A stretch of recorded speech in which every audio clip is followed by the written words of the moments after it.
Catus, Maximus here. Ended up picking up in my usual garage sale hunts. One had quite a few tools, so I got some fodder for videos. Some of that fodder is these Kobalt Magnum grip, self-adjusting parallel jaw pliers. So these are kind of, you know, like a cross between like robo grips. Similar idea and mechanism with the robo grips, except for they have two pivots. The lower jaw is, of course, just one piece on a robo grip or a robo grip style. There's Craftsman, tons of brands, where it's actually two pieces here. We have a jaw that moves up and down, and then we have this handle, which is a separate piece. Once you get to a certain point to where you grab something here, where it stops, then the handle has this kind of pivoting action, which gives you a secondary leverage point. So at first it pivots on this rod to give you a huge range of motion with not much squeezing the handle. But once that stops, this rod kind of pushes down. There's a little, dog teeth similar to what's on this robo grip. Once those engage, then it causes the handle to essentially engage into a compound or a secondary pivot, giving you a bunch of squeezing force. So that's the idea of these, is they're supposed to be pliers that you can use with bolts and that kind of stuff. So you should, you theoretically should be able to grab a hold of a, although I'm finding, I guess they work. I just don't think they're great. Like if we grab a hold of this square right here, it just doesn't, like the problem I run into with these is once I grab a hold of something, the handle still wants to, this time it caught, but sometimes like the handle will do this, squeeze all the way down where it touches, and then, but you don't really have a very strong grip. So it seems that sometimes you'll get into these kind of odd in-between positions where the teeth are inside, and it just makes it so the pliers don't really want to work well. But when you do get, quote-unquote, the right size fastener, then they do grip pretty hard. And certain situations where if you're working on sheet metal, having the jaws pinch in parallel can be handy. These smaller ones, as you can see, have a couple little cutouts to work better. But these are like cheap pliers made out of cheap sheet metal. They have these stainless steel side panels with laser etched, I guess, graduations. But oddly enough, those panels aren't riveted in the lower portion of these wrenches. I guess they are here, but you would think if they're going to spend the time to do that, then put on additional metal panels that they would add to the structure of the wrench. But they really don't. What I also find interesting is on this larger set here, what we have is these kind of rubberized gummy removable jaw covers. So we have standard jaws. There is a set of cutters on the large one, as well as a wire loop. So I think they're kind of seeing if, it even says cut copper only right there. They're kind of aiming these towards electricians, and so the soft jaws on these larger ones, I don't know if the smaller ones came with jaw covers or not, but so you can manipulate and work with wires without having the jaws.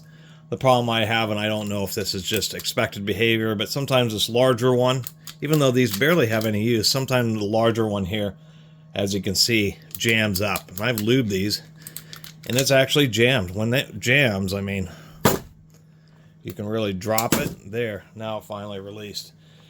And I can see that becoming some issue where either as it breaks in, it gets better or it gets worse. And we'll just have to see through use, because obviously these have not been used very much. And that's probably why the person sold them, is they didn't think they were that handy. And the fact that maybe having this one jam up maybe just pissed them off, and they said, I'm going to put them on a garage sale and somebody else can have them for $2 a piece, which is what I paid for them. Double dip handles, which, I suppose are okay. I kind of like the idea of these kind of being double action robo grips. So you actually get a high amount of clamping force, but being a sheet metal plier,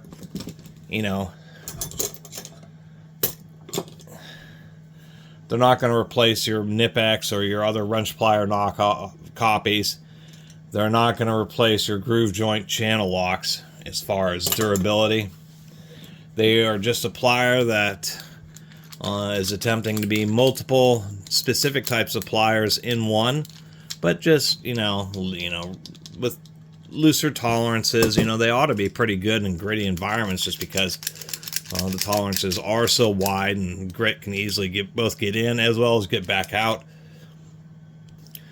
But just wanted to make a blobbing little video about these things just because I kind of thought they were neat, and I like collecting tools, and I like it, at least even if they don't work, I like it when manufacturers try different designs, because sometimes some of those designs that really seem cheesy or actually really turn out to be absolutely great.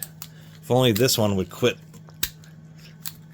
jamming up like this. Like, there it goes. I don't know why it has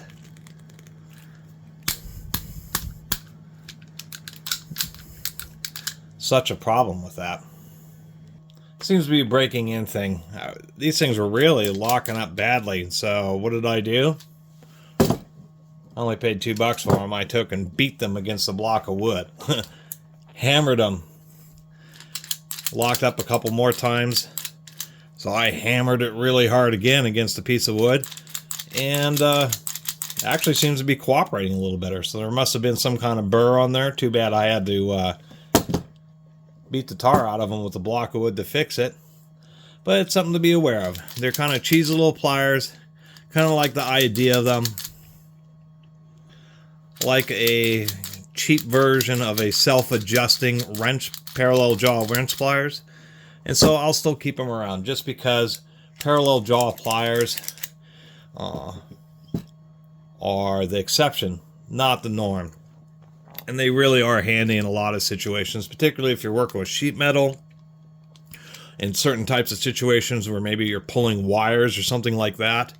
You're not grabbing onto just, pinching with just the end of a set of pliers.